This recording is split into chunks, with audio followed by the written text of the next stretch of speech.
Spoštovani in spoštovane, najprej hvala lepa, da ste se odzvali našemu vabilu. Namreč ta trenutek bomo pričeli z novinarsko konferenco po 7. redni seji rektorske konference. Z nami so danes 4 rektorji 4 slovenskih univerz, predsednik rektorske konference profesor dr. Dragan Marušič, podpredsednik rektorske konference profesor dr. Danilo Zavrtanik, profesor dr. Ivan Svetlik in profesor dr. Igor Tičar. Z nami sta tudi danes posebna gosta, in sicer profesorja dr. Boštjan Marija Zupančič in profesor dr. Ciril Ribičič, ki sta danes že na sami seji spregovorila o avtonomiji univerze in bosta danes na voljo tudi vam za vprašanje v zvezi s to temo. Sicer pa med drugim teme so razvidne že na vabilu, ki se ga lahko vidi na predstavitvi. Med drugim bomo spregovorili tudi o uredbi in financiranju študijske dejavnosti in o definiciji javne službe. Sedaj pa predajam besedo predsedniku rektorske konference, profesorju dr. Draganu Marušiču. Pozdravljeni vsi predstavniki, torej vsi novinarji, predstavniki tiska in drugih vrst medijev na novinarski konferenci v zvezi z današnjo sejo rektorske konference. Posebno je, kar se rektorske konference tiče, zato, ker smo se odločili imeti kot ena od točk dnevnega reda tudi vprašanje avtonomije univerze. Vprašanje avtonomije univerze zato, ker je ta država v enem paradoksalni poziciji. Po eni strani ima avtonomija univerze zapisano v ustavi, je, mislim, da ena od 2 evropskih držav, ki ima to takšno ureditev, po drugi strani pa je EUA, Evropsko univerzitetno združenje, po kazalniki, ki jih je vzpostavilo in preverilo po vseh evropskih univerzah, ugotovilo, da je Slovenija, kar se tiče dejanske avtonomije, ena zadnjih, nekje bolj na repu znotraj evropskih držav. Zato smo danes povabili k nam, torej na to sejo, tudi profesorja Zupančiča in profesorja Ribičiča, bivša ustavna sodnika, da nam povesta, kaj menita ona dva o ureditvi glede avtonomije univerze v Sloveniji in pa kakšni bi bili možni ukrepi oziroma katere stvari bi naj univerze storile, da se zadeve v Sloveniji na tem področju uskladijo z ustavo.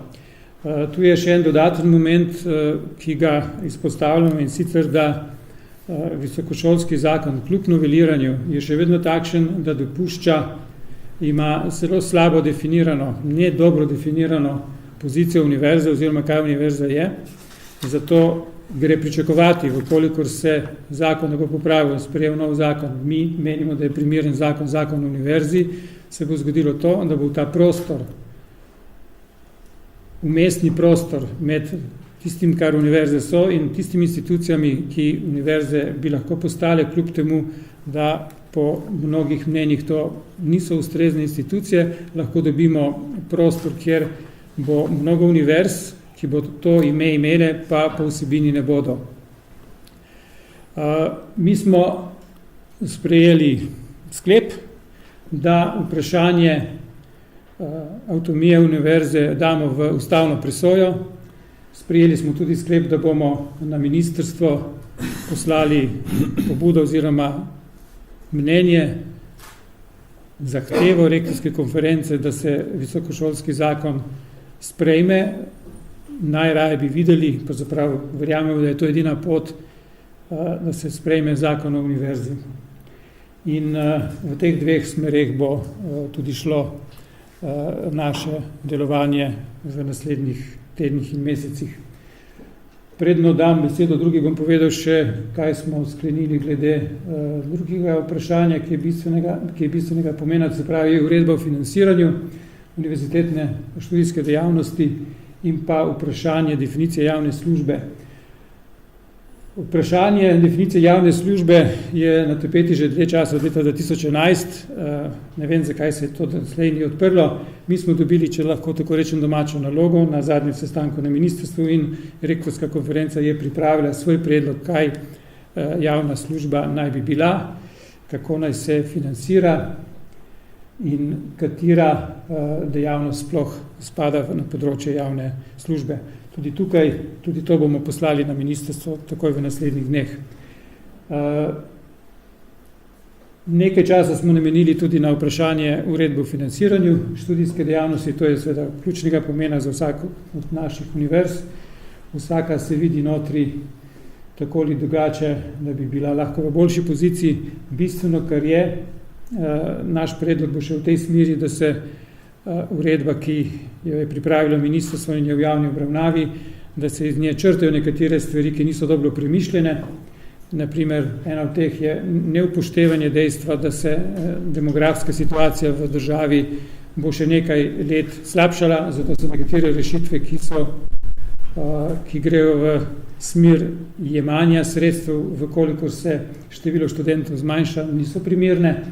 In druga taka rešitev, predlog rešitve bo, oziroma predlog, ki ga predlagamo, da gre v to uredbo, je tudi kako vstopiti v nov sistem financiranja, s kakšno doto. Predlog naš je, da se večji delež sredstev nameni za variabilni del in da se v variabilnem delu prvi 2 leti upošteva zgolj tiste kazalnike, ki doslej niso bili upoštevani, to se pravi znanstveno-raziskovalna dejavnost in pridobivanje sredstev iz drugih virov. Toliko imam jaz povedati glede tega, da prosim še druge rektorji, da povedo, če imajo kaj dodati, sicer bi pa dal besedo tudi obema gostoma, da podrobneje obrazložita poglede na vprašanje neobstoja avtonomije, oziroma kršenja 58. člena Ustave v tej državi.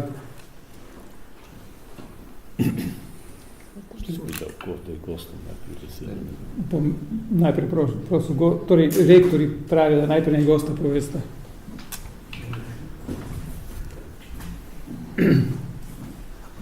Ja, hvala za besedo. Vsi lepo poželjani. Rekel bi, da je ta zgodba predolga za eno novinarsko konferenco, vleče se pa nazaj do časa, ko je bil sprejet krovni zakon o zavodih.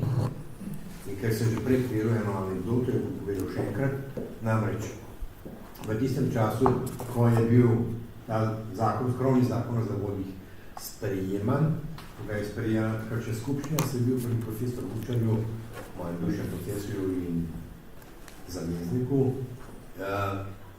kot predsedniku skupščine v njegovi pisarni.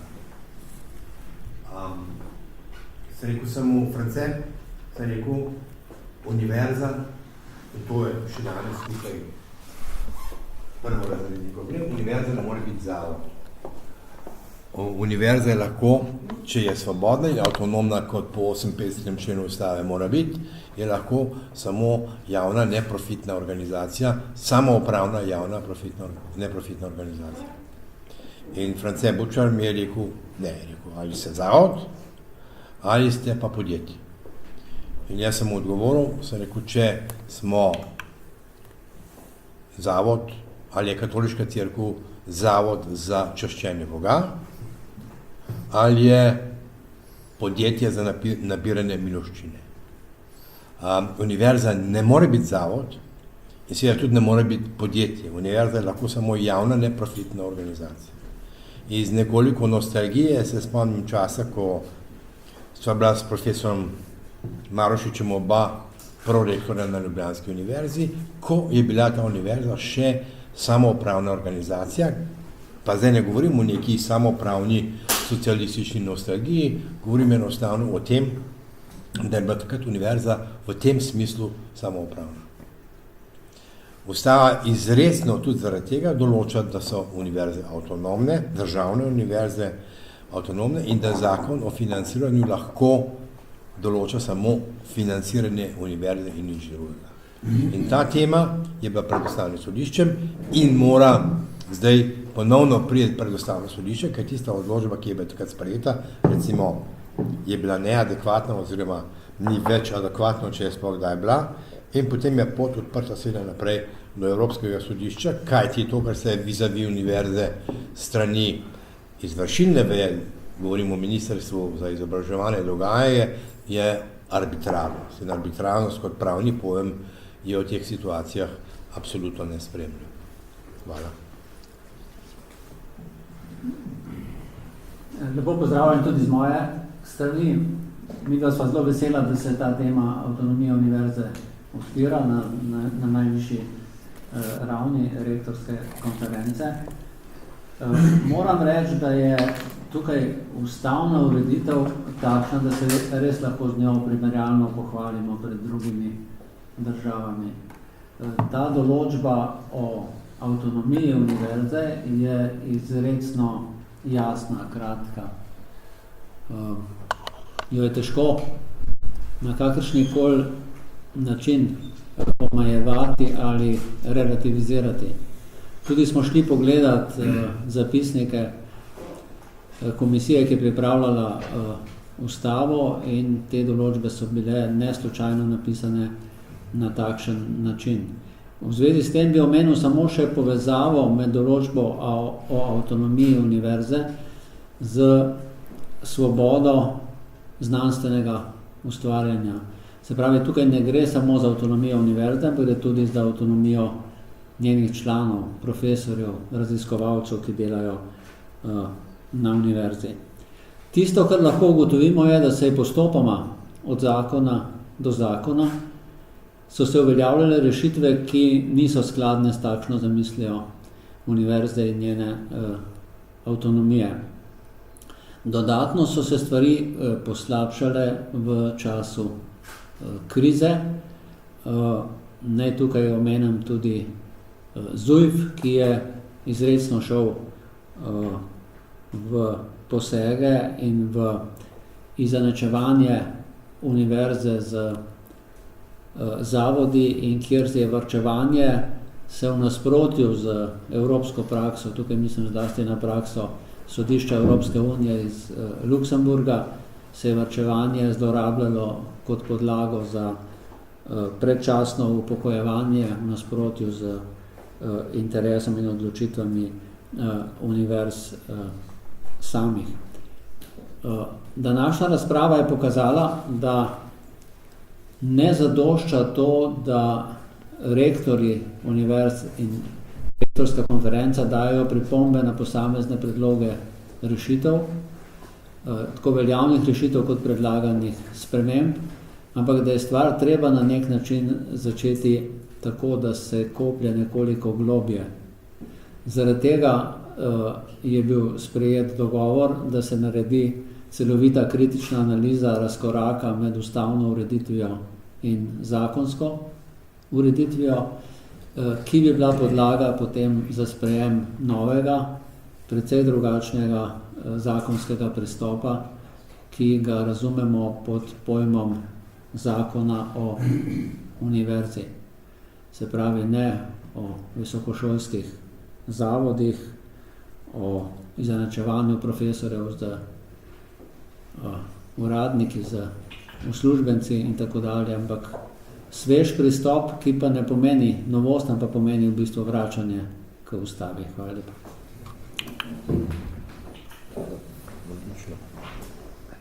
No, jaz bi samo za pojasnilo, da bolj jasno povedal, da ko govorimo o avtonomiji, običajno govorimo o kadrovski, finančni, organizacijski in akademski avtonomiji. In ko je bila že omenjena raziskava, ki jo dela Združenje Evropskih univerz, opazovanih je 29 držav, Slovenija pride pri kadrovski avtonomiji na 18. mesto, pri vseh drugih pa med 22. in 26. mestom, tako da si lahko ustvarite vtis, koliko je po teh opazovanih univerzah v Sloveniji.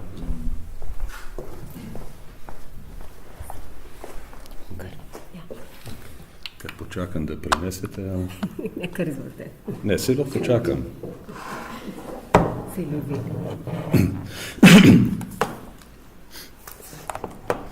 Zdaj bom čisto na kratko, bi rad samo opozoril na dve paradoksalni situaciji. Ena je povezana z avtonomijo.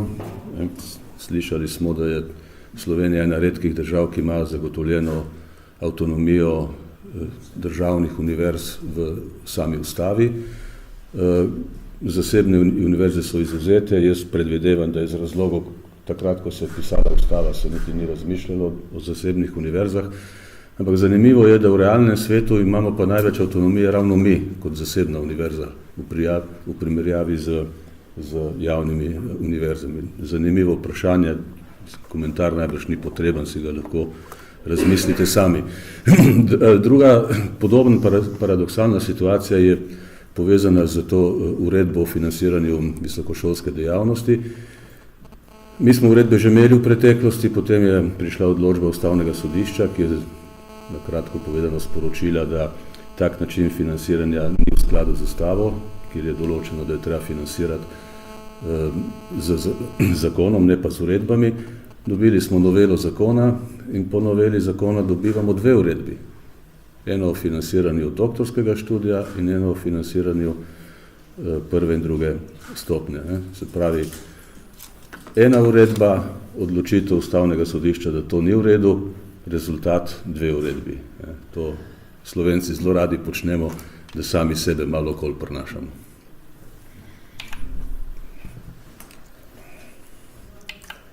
Hvala lepa vsem govorcem.